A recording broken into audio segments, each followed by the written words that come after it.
말씀을 통해서 하나님의 마음이 우리라는 하나님의 소원과 뜻이 무엇인지 분별하는 은혜가 있기를 소원하면서 하나님 말씀 마가복음 7장 1절에서 23절까지 말씀을 1절부터 13절까지 제가 읽고 14절부터 같이 합독하겠습니다. 하나님의 말씀입니다. 바리새파 사람들과 예루살렘에서 내려온 율법학자 몇 사람이 예수께로 몰려왔다. 그들은 예수의 제자들 가운데 몇 사람이 부정한 손, 곧 씻지 않은 손으로 빵을 먹는 것을 보았다. 바리새파 사람과 모든 유대 사람은 장로들의 전통을 지켜 규례대로 손을 씻지 않고서는 음식을 먹지 않았으며 또 시장에서 돌아오면 몸을 정결하게 하지 않고서는 먹지 않았다. 그 밖에도 그들이 전해받은 지키는 규례가 많이 있었는데 그것은 곧 잔이나 단지나 녹그릇이나 침대를 씻는 일이다. 그래서 바리새파 사람들과 율법학자들이 예수께 물었다. 왜 당신의 제자들은 장로들이 전해준 전통을 따르지 않고 부정한 손으로 음식을 먹습니까? 예수께서 그들에게 대답하셨다. 이사야가 너희 같은 위선자들을 두고 적절히 예언하였다. 이렇게 기록되어 있다. 이 백성은 입술로는 나를 공경해도 마음은 내게서 멀리 떠나 있다. 그들은 사람의 흉계를 교리로 가르치며 나를 헛되이 예배한다. 너희는 하나님의 계명을 버리고 사람의 전통을 지키고 있다. 또 그들에게 말씀하셨다. 너희는 너희의 전통을 지키려고 하나님의 계명을 잘도 저버린다. 모세가 말하기를 내 아버지와 내 어머니를 공경하여라 하고 또 아버지나 어머니를 욕하는 자는 반드시 죽을 것이다 하였다. 그러나 너희는 말한다. 누구든지 아버지나 어머니에게 말하기를 내게서 받으실 것이 고르반 하나님께 드리는 예물이 되었습니다 하고 말만 하면 그만이라고 말한다. 그러면서 아버지나 어머니에게 그 이상 아무것도 해드리지 못하게 한다. 너희는 너희가 물려받은 전통을 가지고 하나님의 말씀을 헛되게 하며 또 이와 같은 일을 많이 한다. 같이 읽어요. 예수께서 다시 무리를 가까이 부르시고서 그들에게 말씀하시다. 너희는 모두 내 말을 듣고 깨달아라. 무엇이든지 사람 밖에서 사람 안으로 들어가는 것으로서 그 사람을 더럽히는 것은 아무것도 없다. 사람에게서 나오는 것이 그 사람을 더럽힌다. 예수께서 무리를 떠나 집으로 들어가셨을 때에 제자들이 그 비유를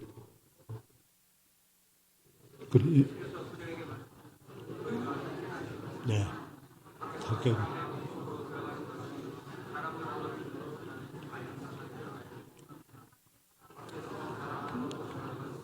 사람의 마음속으로 들어가지 않고 뱃속에 들어가서 뒤로 배설하기 때문이다. 예수께서는 이런 말씀을 하여 모든 음식은 깨끗하다고 하셨다. 또 이르시되 사람에게서 나오는 것 그것이 사람을 더럽힌다.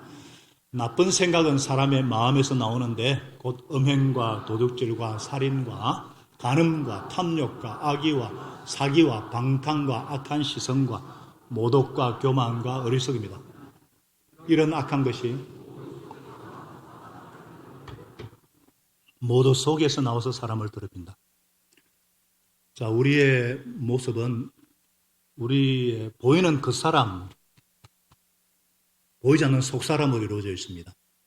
하나님이 보시는 것은 속사람이에요. 그래서 오늘 속사람이 변화를 받으면, 속사람이 변화되려면 어떻게 되는가? 이러한 제목을 하는 말씀을 나누겠습니다. 아시다시피 저는 대학교 1학년 때 제 마음속에 예수님을 유일하신 구세주여 주님으로 왕으로 영접했습니다. 예수님을 마음속에 모시자 제 마음속에는 막 거룩한 열망이 막 솟아났습니다. 제 마음속에서 성령의 불꽃이 타올랐습니다. 이제는 이 세상의 험한 것에 매이지 않고 그것을 위해 살지 않고 정말 영원한 것을 위해서 살고 싶은 강렬한 소원이 일어났어요. 정말 놀라운 것은 아무리 세월이 흘러도 이 성령의 불꽃이 제 마음속에서 사라지지 않는다는 사실입니다. 하나님을 기쁘시게 하는 열정이 식지를 않아요. 제가 20살에 예수님을 만나고 그때부터 지금까지 열망이 계속 솟아오릅니다. 여러분 그렇지 않습니까? 만일 세월이 흐르면서 이 성령의 열망이 식어졌다면 저는 영적으로 죽어 있을 것입니다. 예수님께 시선을 딱 고정하고 내조동행 충만케 성령님의 손을 꽉 붙잡고 성령님의 인도를 받을 때마다 이 거룩한 열망이 계속 솟아오릅니다. 그런데 말이에요. 이것을 방해하는 해방꾼이 있습니다. 바로 이 육체, 그 사람. 이 육체는 단순히 몸의 살을 의미하는 것이 아니에요. 소마를 말하는 게 아니고 원어로 사륵스. 우리의 이 죄악된 본성, 이 육체는 하나님이 없는 인간, 하나님을 대적하는 인간, 자기밖에 모르는 이기적인 인간, 영성신학에서는 이것을 거짓자라 그럽니다. 이 육체는 지극히 정욕적이고 지극히 이기적이고 지극히 자기중심적입니다. 이 육체는 계속 우리를 유혹을 해요. 이 타락한 세상에서 성령이 없는 인간은 모두 육체의 이 죄성의 지배를 갖고 있어요. 예, 우리는 지금 이 죽을 몸, 이 연약한 몸, 이 죄악된 몸을 가지고 있어요. 아직 예수님처럼 예수님과 같은 부활의 몸을 입지를 못했어요. 그래서 우리는 이 육체 유혹에서 완전히 자유로울 수가 없어요. 그리스도인의 삶에는 항상 이 두 가지, 성령을 따라 살고 싶은 어떤 열망과 육체의 욕망과의 끊임없는 갈등이에요. 중간지대가 없습니다. 우리는 육체의 지배도 안 받고 성령의 지배도 안 받고 막 독립적으로 나의 길을 갈 수가 없어요. 근데 어떤 분은 동의하지 않을 분이 있을 것 같아요. 나는 내가 하고 싶은 대로 하는데요? 나는 내 삶의 주인이 난데요? 나는 누구의 종도 아닌데요? 근데 바로 그것이 육체의 지배를 받고 있다는 사실이에요. 이 육체 옛 자아는요, 거짓된 자아는 철저히 자기중적이고 이기적입니다. 근데 바로 이런 육체의 지배를 받게 되면요, 우리 삶이 서서히 그러나 총체적으로 무너지기 시작합니다. 여러분, 오늘날 세상은 전부 다 겉모습에만 치중하지만 이 속 사람이 망가지고 있어요. 그래서 오늘 예수님께서 분명하게 말씀하십니다. 사람에게서 나오는 것이 그 사람을 더럽힌다. 이 거짓 자 육체로부터, 이 죄악된 본성부터 나오는 것이, 그래서 이 악한 생각, 나쁜 생각은 사람의 마음에서 나오는 것인데, 음행과 도둑질과 살인과 간음과 탐욕과 악의와 사기와 방탕과 악한 시선과 모독과 교만과 어리석음이다. 이런 악한 것이 모두 속에서 나와서 사람을 더럽힌다. 이렇게 분명히 말씀하고 계세요.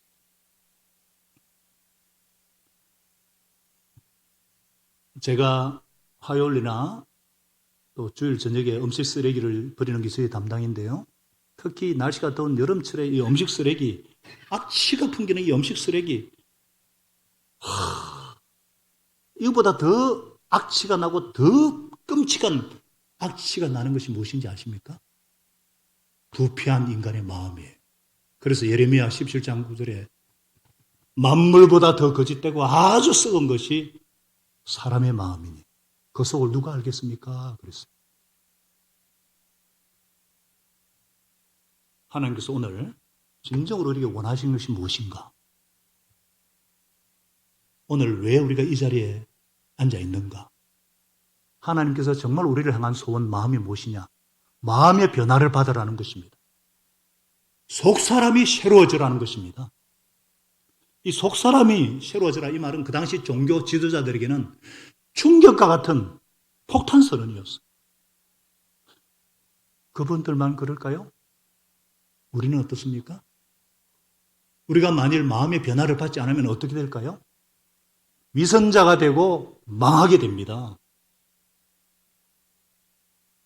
것만 중요시하다가 정작 중요한 마음을 다 놓쳐버리고요. 탐욕의 노예가 되고 율법의 노예가 되고 그러다가 망하고 말아요. 오늘 1절에 보니까 본문에 나오는 이 바리새파 율법학자들, 그리고 저 여러분이 착각을 하고 있는 것이 있습니다. 착각하고 있는 것이 있어요. 뭐냐면은 열심히 규칙을 지키고 종교 행위를 열심히 하면은 내가 좀 더 정결해지고 내가 좀 더 순화되어지고, 착각입니다. 착각. 그 당시 유대인들은 식사 시간이 되면요, 새로운 음식이 나올 때마다 손을 씻었어요. 우리가 보통 식당이나 공중 화장실이나 중환자실에 가면은 반드시 이렇게 소독을 하잖아요. 손을 씻잖아요. 청결을 위해서. 손 씻는 거하고는 다르잖아요. 그죠? 코로나 때 이 감염 안 되려고 얼마나 우리가 조심했습니까? 얼마나 그때는 심각했어요? 문제는 뭐냐? 이것은 위생이 아니라 이거 종교적인 거예요. 제사장들이 손을 씻었기 때문에 그런 의식이 시작됩니다. 출애굽기에 보시면은 너희가 해막, 하나님의 집에 들어갈 때는 물로 씻지 않으면 죽는다. 물두덩이에서 손으로 씻고요. 그 다음에 번제단 이렇게 해막, 성막, 지성막으로 들어가잖아요. 그래서 물두덩이에 손을 씻고 잔과 주발과 노끌도 다 씻어야 됩니다. 이런 정결 예법을 지키지 않으면 하나님 앞에 큰 죄를 짓는 것으로 생각했어요.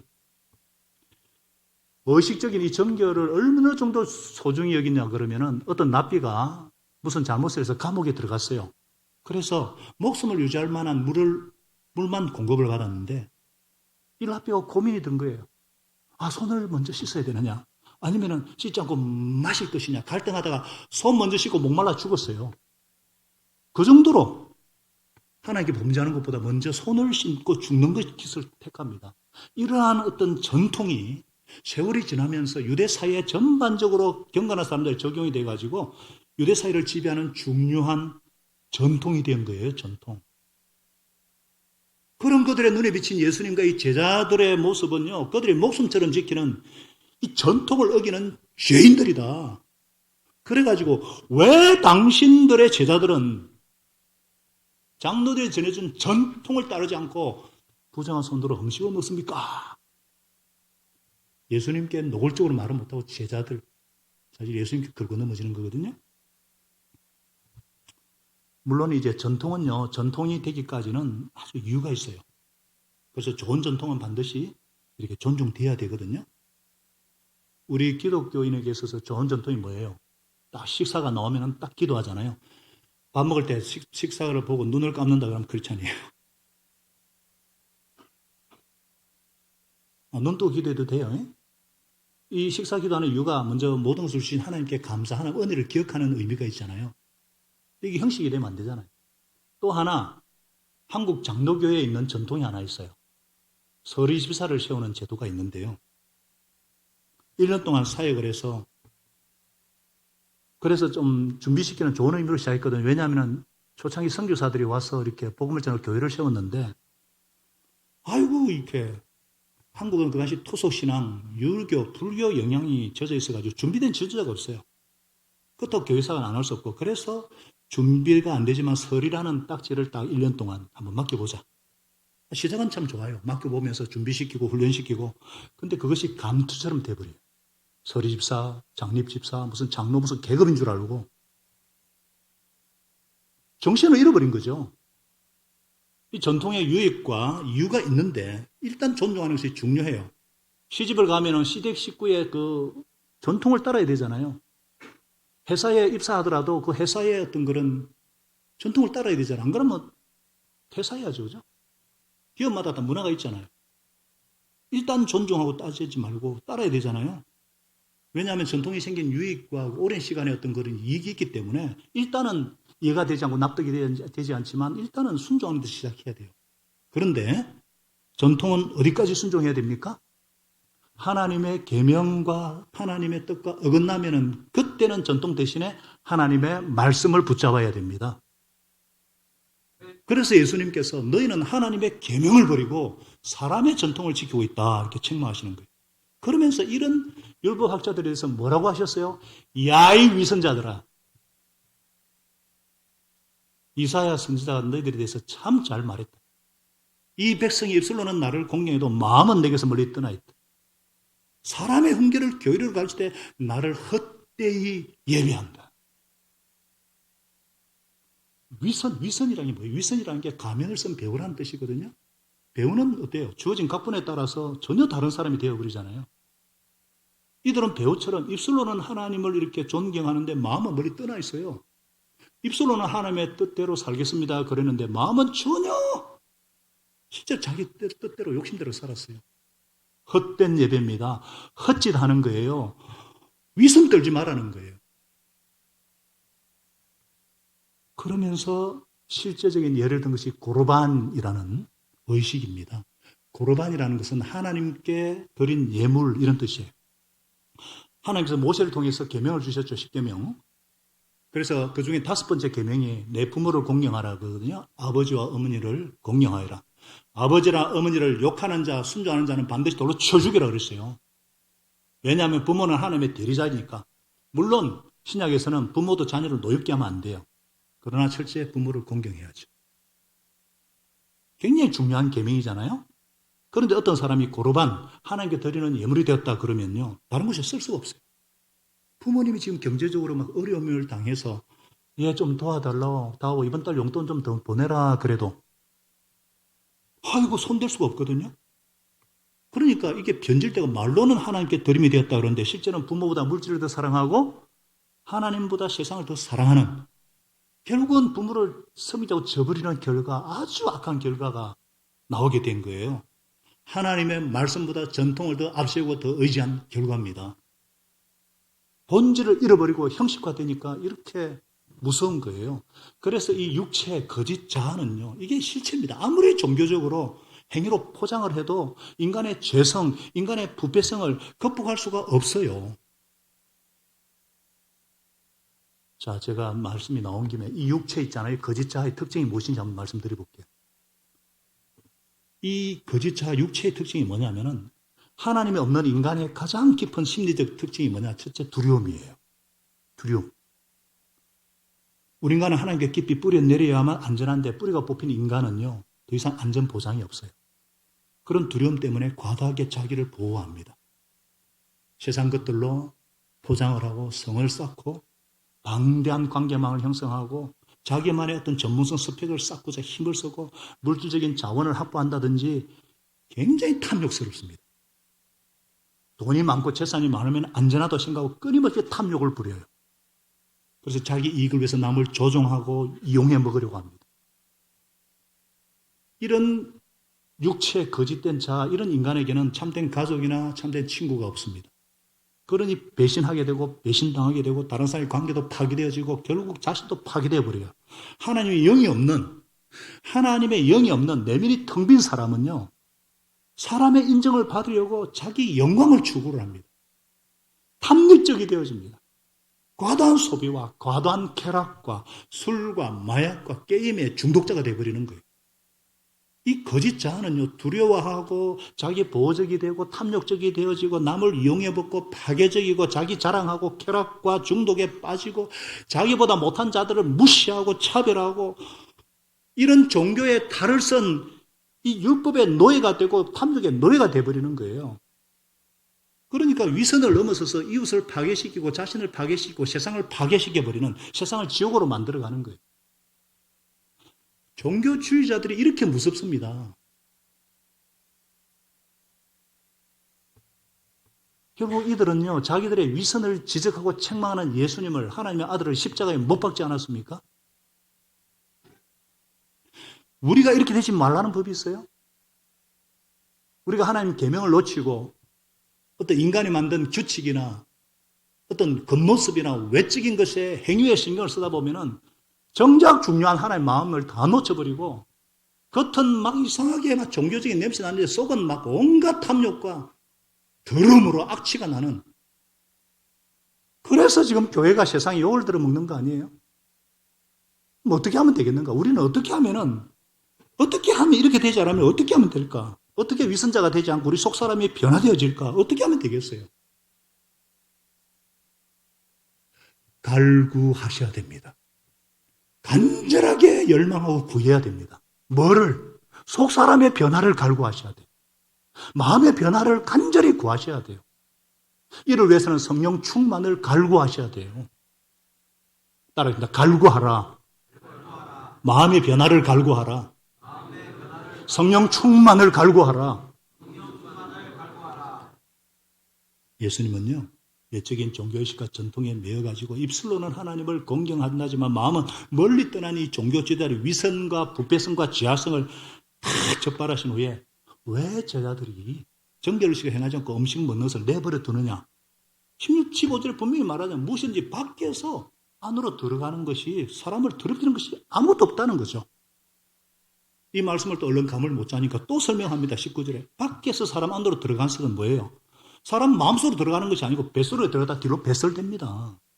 사람에게서 나오는 것, 속에서 나오는 것이 사람을 더럽힌다는 거죠. 자, 지금 예수님 무슨 말씀하시는 거예요? 무슨 말씀하고 계십니까? 우리가 더러워진다, 더러워지지 않는다, 뭐 손을 씻고 먹느냐 안 먹느냐, 그게 달린 거 아니라는 거예요. 무슨 음식을 먹고 안 먹고 그래서 더러워지는 거 아니라는 거예요. 들어가는 것이 문제가 아니라 나의 안에서 나오는 것이 문제다. 뭘 먹느냐고 우리 더럽히는 것이 아니라 속에서 나오는 이것이 더럽힌다는 거예요. 자, 제가 쉽게 말씀드려요. 정상적인, 그러니까 바른 주님과 관계를 맺은 정상적인 크리스찬이라면 술, 담배 안 하잖아요. 그죠?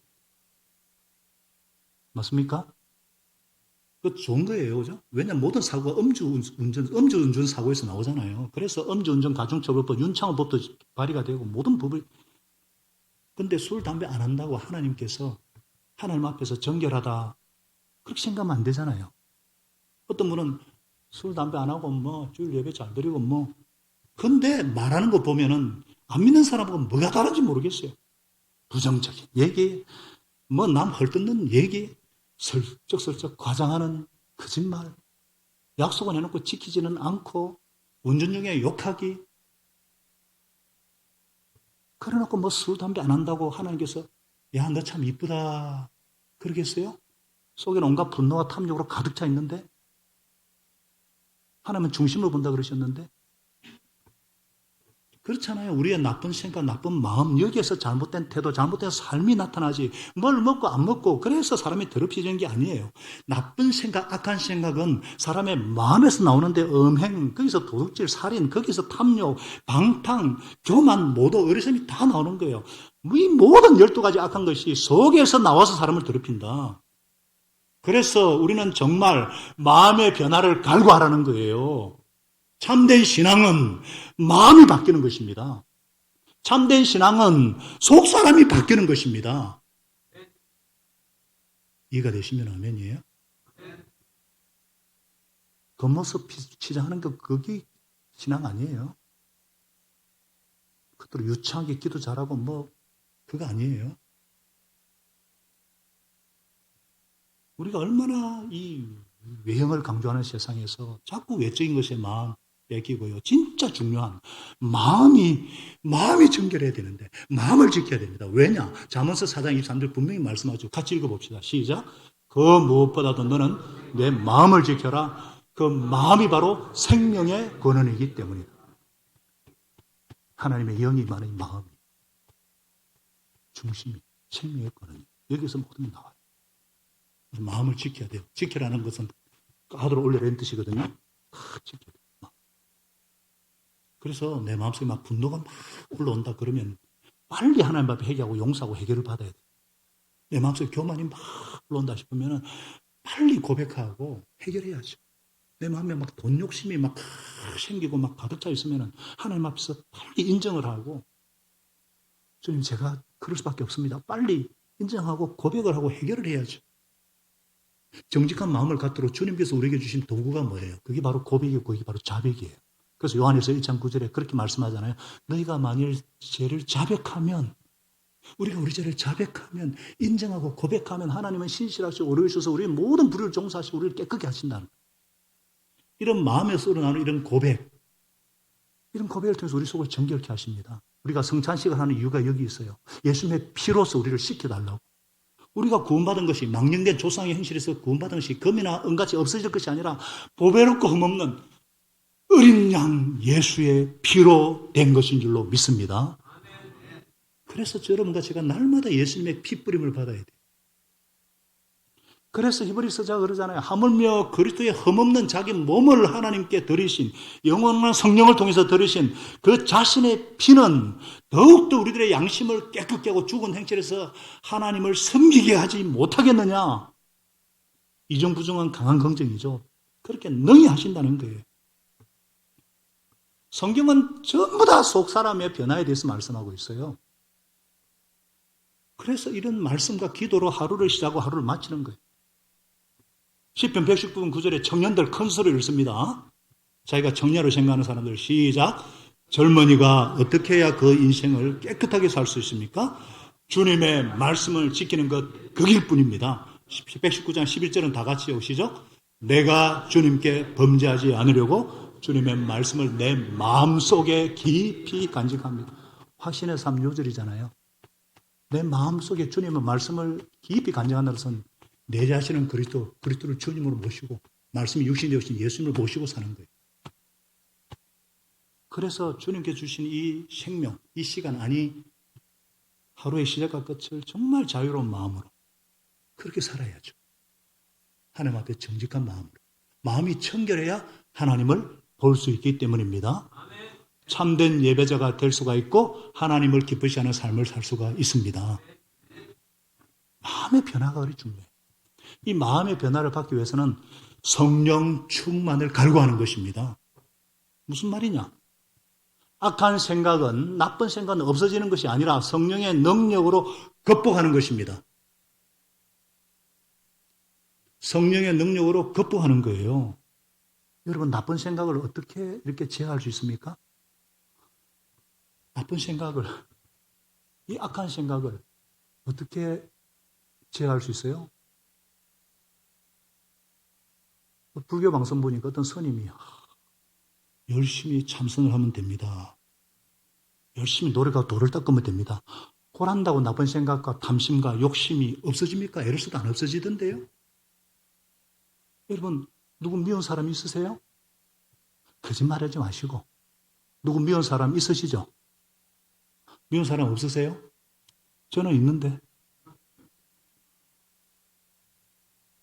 안 미워하려고 애를 써보셨어요? 저도 애를 써봤는데. 근데 미운 생각이 없어집니까? 아니요. 더 생각나고. 안 미워할수록 그 사람 더 생각나고. 사사건건 하는지 마음에 안 들고. 마침내는 스프링에 꽉 눌던 것 같다가 나중에 팡 터지면은 공동체가 파괴돼 버립니다. 공동체가 깨져 버려요. 이거 내 힘으로 됩니까? 마음을 잘 다스려서 악한 생각 없이 해야지. 마음을 다스리라 그러는데 그게 됩니까? 내 마음 나도 모르는데. 여러분, 언제 미운 생각이 없어지는가요? 저는 그걸 경험합니다. 언제 미운 생각이 없어지냐면 성령 충만 받을 때 하나님의 사랑이 제 마음을 가득 채워서 흘러 넘칠 때 하나님의 사랑이 제 마음에 가득 차니까 그 사람이 불쌍하게 보이고 그 사람의 입장이 이해가 되고 그 사람이 상처 준 것이 그럴 수밖에 없다는 것이 그 상처를 십자가 앞에 씻어내게 되고 그 사람을 사랑하는 마음이 점점 생기면서 미움보다 사랑의 마음이 점점 커져서 극복하는 것입니다. 할렐루야. 그래서 나쁜 마음 없애달라고 할 것이 아니라 하나님의 사랑이 성령님을 능력으로 우리 마음을 사로잡아서 그 나쁜 생각을 극복할 수 있게 해주시는 것입니다. 그래서 우리는 성령 충만 받아야 합니다. 다 같이 성령 충만 받으십시오. 성령 충만 받으라. 원어로는 제가 여러분에게 지금 하나님께서 저를 통해서 말씀하신 성령 충만 받으십시오. 성령 충만 받으라. 원어로 보면 이거는 현재형이에요. 어제 받았다는데 오늘, 지금. 이거 명령이에요. 바꿔 명령이에요. 이 복수형이에요. 한 사람도 오늘 성령 충만 안 받으시면 예배당 나가시면 안 돼요. 밥 먹으러 가시면 안 돼. 성령 충만 받으셔야 돼요. 이거는 내 힘으로 수동형이거든요. 성령 충만을 받아야 돼요. 성령 충만해서 성령의 능력으로 나쁜 생각과 나쁜 마음이 극복되기를 기도하고 애쓰는 거예요. 좀 더 쉽게 설명해 드릴까요? 저기 태종대 그 자갈밭에 가가지고 돌팔매질 해본 적이 있으세요? 저는 돌덩이 좋아하거든요. 돌을 던지면은 쫙 가다가 갑자기 툭 떨어져요. 왜? 중력이 끌어당기니까. 근데 부산 갈매기는 안 떨어지더라고요. 아주 수유자를 끌어가면 자유롭게 날아다녀요. 왜? 날개가 있어서 중력을 극복하기 때문에 떨어지지 않고 나는 거예요. 이 새 날개에 해당하는 게 뭐냐? 이게 성령님이에요. 성령님. 새가 중력이 있음에도 떨어지지 않고 날듯이 우리도 날 수가 있습니다. 바로 성령 충만. 성령 충만 받으시고. 성령 충만을 받으면 내 힘으로 할 수 없는 것도 성령의 능력으로 하게 되는 거예요. 근데 갈매기가 총에 딱 맞으면 그냥 탁 떨어져요. 우리도 성령 충만하지 않으면 나쁜 생각으로 툭 떨어집니다. 서두에 말씀드린 것처럼 육체, 재성의 지배를 받게 되고 결과로 12가지 악이 그냥 나타나게 되는 거예요. 그래서 우리는 항상 성령 충만을 갈구해야 됩니다. 제가 주구장창 설교 시간에 그렇게 성령 충만 받으라고 그렇게 얘기했는데 그거 세 가지만 하면 돼요. 세 가지만 간단하잖아요. 따르겠습니다. 성령 충만을 갈구하고 죄는 즉시 회개하고 하나님 뜻에 즉시 순종한다. 세 가지만 하면 돼요. 어려운 거 없어요. 성령 충만은 정상적인 그리스도인의 당연한 삶이에요. 성령 충만 안 한 것이 이상한 거예요. 그래서 나쁜 생각을 없으려 하기보다도 나쁜 생각을 극복할 수 있는 성령 충만을 위해서 갈구하고 기도해야죠. 그리고 죄는 즉시 회개하는 거예요. 성령은 거룩한 영입니다. 죄가 있는 곳에 들어간 곳에 성령에서 활동하실 수가 없어요. 그래서 말씀을 읽는 가운데, 설교를 듣는 가운데, 기도하는 가운데 하나님께서 나의 죄나 잘못을 딱 지적해 주시면 정당하지 마시고 핑계대지 마시고 남 탓하지 마시고 즉시 하나님께 고백하고 용서받는 것이에요. 그래야지 깨끗함 받고 그 성령께서 역사하시는 거예요. 그리고 하나님의 뜻에 즉시 순종하는 겁니다. 성령 충만이 뭐예요? 성령님께 나를 완전히 맡기는 거잖아요. 그래서 성령께서 말씀을 읽는 가운데, 설교도 듣는 가운데, 기도 중에 뭔가 하라고 하는 것이 딱 있으면요, 그 즉시 하는 거예요. 첫 발걸음만 내딛으면 됩니다. 그럴 때 성령께서 우리를 사로잡으시고 충만케 하십니다. 그 결과 우리의 속사람이 변화되는 거예요. 우리의 속사람이 새로워지는 거예요. 성령께서 내 속사람을 날로 새롭게 하시고 변화시켜 가십니다. 우리가 예수님을 나의 주요 그리스도로 영접하는 그 순간 성령께서 들어오셔서 내 몸은 성령에서 가시는 성전이 된다. 그리고 내 안에서 활동하시는 성령님께서, 따라하겠습니다. 내 안에서 활동하시는 성령님께서 하나님을 기쁘시게 하는 것을 염원하게 하시고 실천하게 하시는, 무슨 말이에요? 성령께서 새로운 영과 새로운 마음과 새로운 소원과 새로운 능력을 주시는 거예요. 그래서 고린도서 4장 16절에 우리 작년에 그렇게까지 배웠잖아요. 우리 그 사람은 계속 낡아지지만 속 사람은 날마다 새로워집니다. 아멘이시죠? 근데 목장 모임 하다가 감사한 거 나눠주세요 그러면은 없는데요. 통과. 감사한 거 나눠주실래요? 하면은 아니 성령님이 내 안에 계신 날로 새로워지는데 어떻게 어제하고 같을 수가 있어요? 우리 그 사람은 낡아지면 속 사람은 날로 새로워집니다. 아멘이시죠? 세게 아멘 하셔야 돼요. 아멘 안 하신 분은 아마 그렇게 생각하는 것 같아요. 에이, 사람이 마음이 쉽게 변하나? 절대 안 변한다. 기질은 어쩔 수 없는데 뭐 성질대로 기질대로 살다가 죽으면 되지 뭐. 안 되니까 겉과 속이 다른 아주 위선적인 얼마나 부자한 삶을 살아갑니까? 정말 그래요? 정말 그렇습니까? 기질은 안 변화돼요. 맞아요. 그러나 성품은 바뀝니다.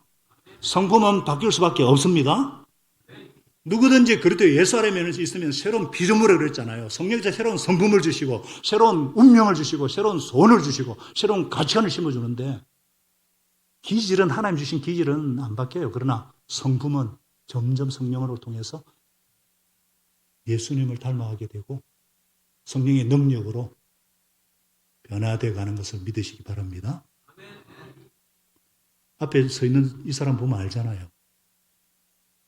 제가 예수 믿기 전보다 2배나 더 신앙생활 하다 보니까 성령께서 저를 완전히 죽이셔가지고 저 기질대로 성질대로 살면 여기 없어요. 감옥에 가 있지 지금. 성령께서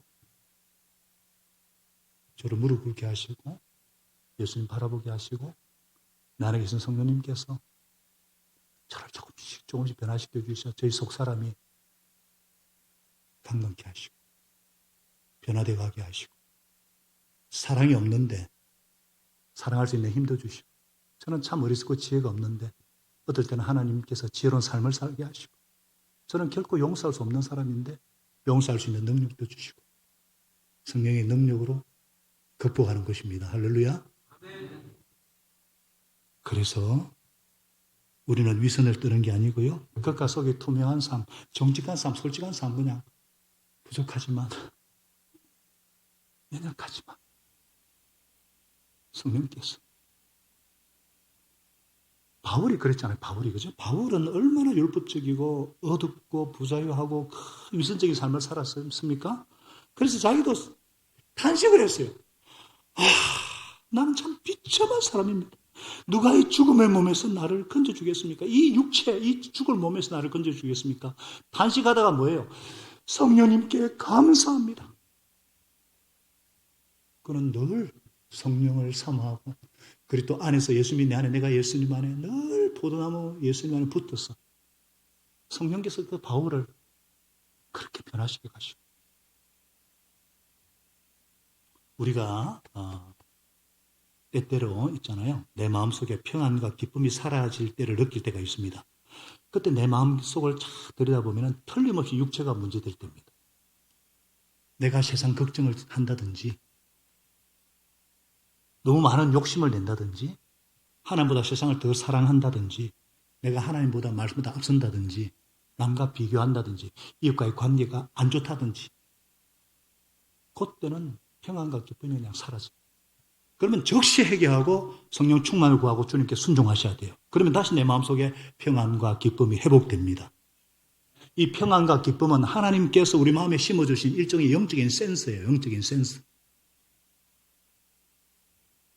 그래서 어떤 상황에서도 예수님의 평안을 누리게 하시고 하늘의 기쁨을 맛보게 하시고, 사랑하는 여러분, 참된 거룩은 내면에서 옵니다. 속사람의 변화에서 옵니다. 마음의 변화에서 옵니다. 그래서 저와 여러분이 성령 충만하여서 마음을 새롭게 함으로 날마다 변화를 받을 때에, 하나님의 선하시고 온전한 기뻐하신 뜻을 분별할 때에 우리의 몸도 하나님이 기뻐하시는 거룩하신 산제물로 드릴 수가 있습니다. 이것이 우리가 드릴 합당한 예배입니다. 거짓된 위선된 예배와 다른 합당한 예배. 그럴 때 성도다운 성도, 교회다운 교회가 되는 것입니다. 자, 무슨 말이냐면은 참된 신앙이란 그리스도인 개인의 마음 상태만을 말하는 것이 아니에요. 성령의 인도함을 따라 살게 되면 그리스도의 성품을 반영하는 공동체가 만들어집니다. 하나님의 뜻은 그리스도의 성품을 드러내는 공동체, 성령 공동체, 그리스도의 몸인 교회를 세우는 것입니다. 하나님의 뜻은 공동체와 상관없는 거룩한 개개인의 수가 많아지는 것이 아니에요. 하나님과 일대일 관계만 이루어지는 것이고, 신경 쓰고 이웃과의 관계가 무시하는 그런 것이 아니에요. 하나님이 정말 원하시는 것은 그리스도의 성품을 닮아는 공동체가 만들어지는 것입니다. 그런 공동체를 세우는 것입니다. 새로운 인류사회, 세상과 다른 대한사회 매력적인 공동체, 예수 생명 공동체가 되는 것입니다. 이것이 예수님께서 십자가에 죽으시고 부활하신 이유고, 성령님께서 이 땅에 오신 목적이고, 이 땅에서 이루고자 하시는 소원이고 목표인 줄을 믿으시기 바랍니다. 그래서 저와 여러분의 성령 충만을 갈구하고 속사람의 변화를 받으면 하나님이 정말 자랑스러워하시고, 얼마나 하나님 자랑스러워하겠어요. 자꾸 예수님을 닮아가고, 그러면 안 믿는 사람들에게서도 이야 진짜 크리스찬이네, 이런 소리를 들으시고, 그런 순종의 기쁨을 맛보는 저와 여러분 되시기를 부탁드립니다. 미래로 교회가 하나님의 말씀에 비추어서 하나님 뜻에 어긋나면 아무리 좋은 전통이라도 버릴 수 있는, 더 전통보다 앞서는 것이 계명의 말씀이고 형식보다 중요한 것이 본질입니다. 그래서 나의 겉모습보다 속사람이 날마다 새로워지고 마음의 변화를 받아서 성도다운 성도 되게 하시고, 미래로 교회는 정말 교회다운 교회다 말 듣게 하셔서 주님의 기쁨이 되게 하시고, 그렇게 인도하시는 우리 주님의 은혜를 감사하고, 그런 은혜를 계속 갈구하는 저와 여러분 되시기를 예수님의 이름으로 축원합니다. 하나님 아버지, 신앙생활이라는 것이 내 속사람, 내 마음과 성품이 바뀌는 것이고 점점 예수님을 닮아가는 것임을 가르쳐 주셔서 감사합니다. 그 사람과 외형에 쏟기 쉬운 이런 세상에서, 이렇게 주목하는 세상에서 우리는 우리의 속사람이 주님으로 인해서 날마다 새로워지고, 우리는 할 수 없지만 주님께 시선을 고정하고 성령님의 인도하심에 순종하고 성령 충만을 받아감으로 우리 속사람이 변화를 받아서 하나님이 기뻐하시는 합당한 예배자로, 속사람이 날로 새로워지는 성도, 교회다운 교회가 되어서 주님의 소원을 이루어드리는 아름다운 공동체, 매력적인 공동체, 성령 공동체로 주님 기뻐하시는 선한 열매가 풍성하게 하여 주시옵소서. 그렇게 빚어가시는 하나님께 너무나 감사를 드립니다. 정말 감사합니다. 예수님의 이름으로 감사하며 기도합니다. 아멘.